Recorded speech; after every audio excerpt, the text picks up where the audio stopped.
رسول اللہ صلی اللہ علیہ وآلہ وسلم نے اس لیے خوشخبری دی کہ شاید اس خوشخبری کا وزن میں تو نہیں کر سکا، شاید آپ کبھی نہ کر سکیں، اتنا وزن جو شخص مومن مردوں اور مومنہ عورتوں کے لیے بخشش کی دعا کرتا ہے، بخشش کی دعائیں مانگتا ہے۔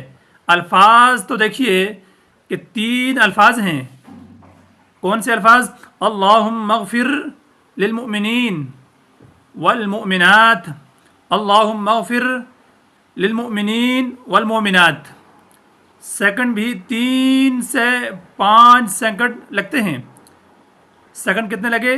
3 سے 5 سیکنڈ لگتے ہیں، لیکن نیکیاں کتنی ملنی ہے۔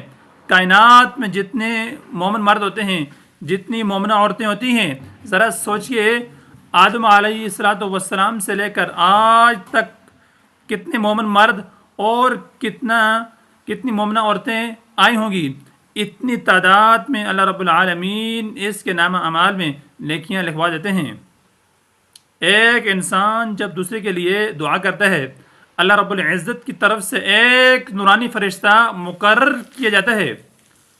جو بھی شخص کسی کے لیے دعا کرتا ہے تو اللہ رب العزت کی طرف سے ایک نورانی فرشتہ مقرر کیا جاتا ہے جو کہتا ہے اے اللہ، اے میرے مالک، اے میرے خالق، اس کی دعا کو بھی قبول فرما، اور میں بھی جو اس کے لیے دعا کرتا ہوں اس دعا کو بھی قبول فرما لیجئے۔